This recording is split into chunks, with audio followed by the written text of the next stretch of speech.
Order and welcome to today's Innovation Showcase. The committee wants to understand how the UK supports innovators and what more can be done. So to inform our work, we selected an innovator to share their story before our main evidence session every week. Now, Martin Wrigley has suggested this week's innovator, who is from the controversial but fast-growing field of biohacking.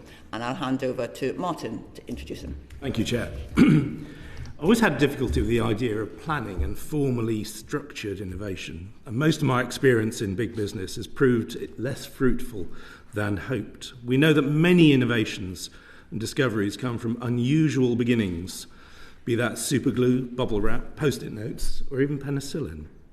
And sometimes we see highly unorthodox work, such as that of Professor Kevin Warwick, putting silicon chips in his own arm. I recall a conversation as a teenager with a friend who was in the school computer club. Yes, of course, I was in the school computer club with me. Long before PCs or home computers, we had a very early computer in the school. My friend said he wanted to write a program to predict the next word in a sentence. Now, this seemed utterly impossible, and orthodox thinking said it was impossible.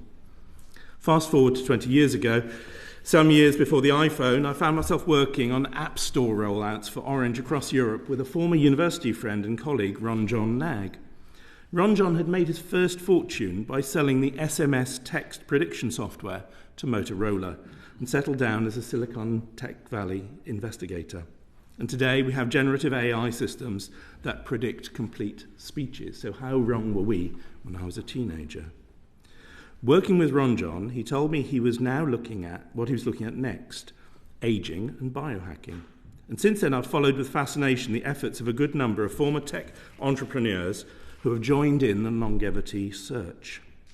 Now, while many of the longevity investigations use unorthodox ideas and testing methods, I do wonder how we balance thinking out-of-the-box innovations and academic orthodoxy, and of course, consumer safety. I was listening to the beginnings of ARIA on Radio 4 over the weekend, which also brought this to mind. My innovator this week is John Hemming. John's been a serial tech entrepreneur in the UK with several very successful and innovative companies under his belt. We got talking about his latest project in biohacking, and while the committee may not support his unorthodox techniques, I wanted to explore his mindset that clearly follows a significant Silicon Valley trend. Over to you, John. Thank you. Well, I am 65 and I do have a track record of innovation. In 1983, I created John Hemming & Company, which became JHC Systems Limited, which is a software house, the product of which at one point was responsible for processing about 10% of UK equity trades. And this we sold in 2019. In 1994, I launched a number of businesses on the internet under the heading of MarketNet. More recently, I've created Cirrostratus Etc., a provider of MTD software, and together with Samuel Collingwood Smith, On Time Under Budget AA Limited, unsurprisingly, this is an AI business. I'm here today to present Hemming Biohacking. Hemming Biohacking is a business that works to develop small molecule interventions that provide a cost-effective way of improving health. My academic scientific background was a scholarship in natural science at Magdalen College, Oxford, where I specialised in atomic, nuclear and theoretical physics, and I moved into commerce after my first degree. I haven't got a second degree. I am criticised because a lot of the experimental work I do is self-experimentation. However, Werner Postman, Barry Marshall, Ralph Steinman are among people who've won the Nobel Prize as a result of self-experimentation, and it has a solid track record of getting replicable results. In the end, replicability is the key scientific test. Oddly enough, the first publication I had in a peer-reviewed journal was in November 2025, when I was a junior co-author in a paper entitled Open Problems in Aging Science, a Roadmap for Biogerontology, which was published in Geroscience. My part in this concentrated on mitochondrial function.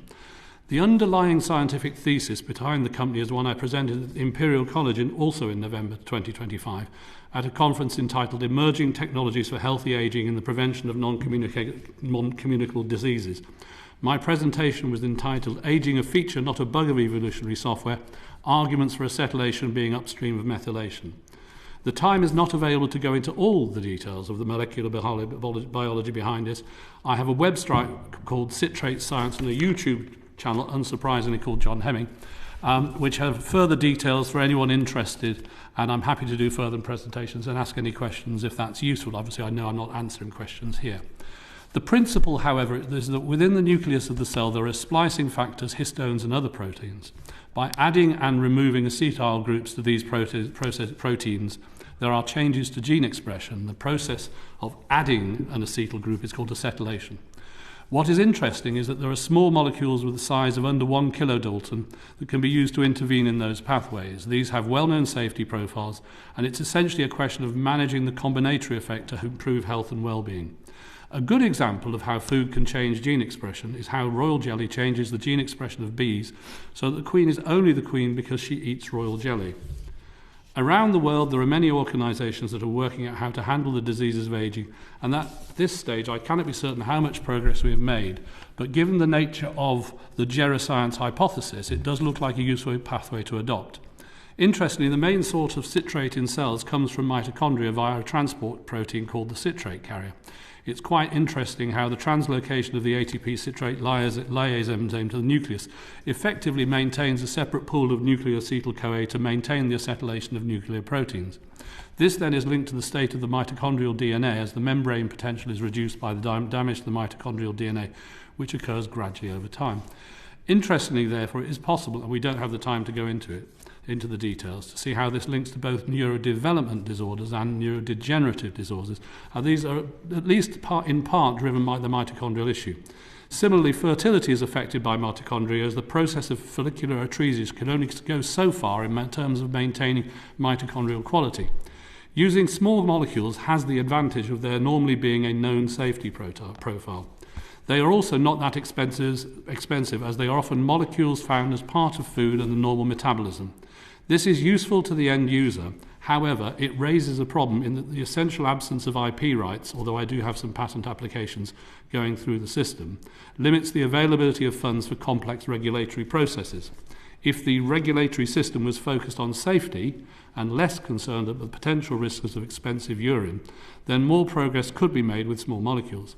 On the other hand, as there is a global market, it does not prevent progress being made in other markets, and that can then feed back to the UK at a later stage. I'm in discussions with potential partners in various global regions about launching outside the UK. Well, thank you for hearing me. Thank you very much, John, and it's good to hear different and indeed unorthodox voices in this important area of ageing, and we know that this is something of great interest to many groups around the world, and particularly in Silicon Valley. And Martin, would you like to close? Well, most of the science goes completely and utterly over my head. I think it's fascinating. I mean, the old axiom, you are what you eat, is clearly got something to it.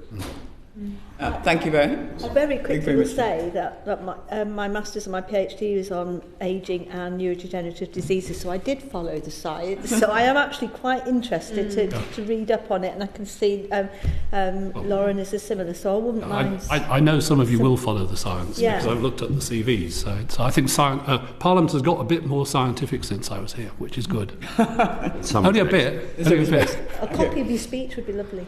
Yes, we'll share the and share the contacts so that others can get in touch. If you don't mind saying, just look up the website, Citrate Science. I've got my posters from 2024 and 2025 there, and I'm very happy to come on another occasion and discuss things, either in a formal session or an informal session. There's no difficulty at all.